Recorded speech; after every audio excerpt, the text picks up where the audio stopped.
Assalamualaikum warahmatullahi wabarakatuh.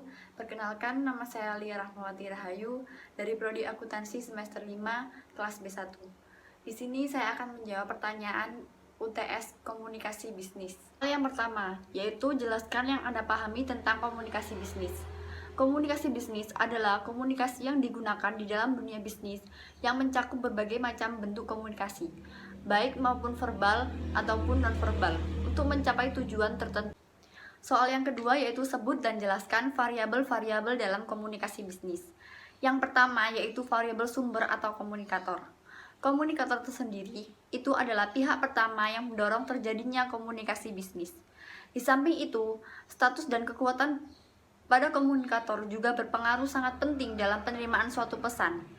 Oleh karena itu, kredibilitas komunikator sangat berpengaruh terhadap respon dalam komunikasi. Variabel yang kedua yaitu variabel pesan atau informasi. Dalam komunikasi, tentu ada suatu pesan atau informasi yang disampaikan dari komunikan kepada perusahaan, atau juga bisa perusahaan ke konsumen. Dan pesan ini bisa disimbolkan melalui pesan atau komunikasi nonverbal.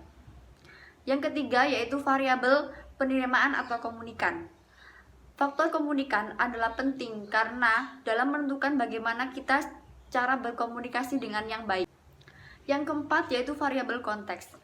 Konteks dalam komunikasi yaitu bersifat secara alamiah atau memang sengaja diciptakan. Sedangkan konteks dalam suatu yang sudah diciptakan yaitu seperti pertemuan atau rapat dalam suatu perusahaan. Yang kelima yaitu variabel sarana. Variabel sarana ini dimaksud adalah komunikasi juga dibutuhkan suatu sarana seperti telepon genggam atau pesan-pesan melalui via email ataupun surat. Yang terakhir yaitu variabel efek. Efek menjadi variabel yang sangat penting yang sangat diperhatikan dalam suatu komunikasi. Efek ini bisa berubah dari yang tidak tahu menjadi tahu, perubahan sikap dan perilaku. Namun, efek ini memperkuat citra positif dari suatu organisasi tertentu.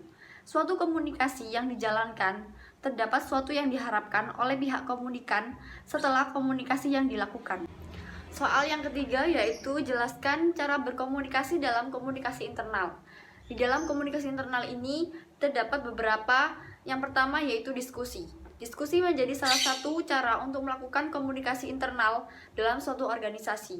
Diskusi dilakukan untuk memecahkan suatu permasalahan atau mencari sumber dari masalah untuk ditemukannya solusinya. Yang kedua yaitu presentasi.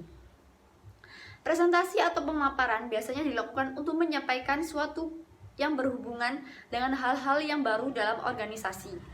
Yang ketiga yaitu forum, terutama yang terjadi antara karyawan yang berada di dalam lingkup manajemen. Biasanya forum ini digunakan untuk membahas mengenai obrolan yang tidak terlampaui batas. Soal yang keempat yaitu apa yang Anda ketahui tentang persuasif. Persuasif adalah bentuk komunikasi yang tujuannya mempengaruhi dan meyakinkan kepada orang lain. Orang yang melakukan persuasif sendiri yaitu disebut persuader.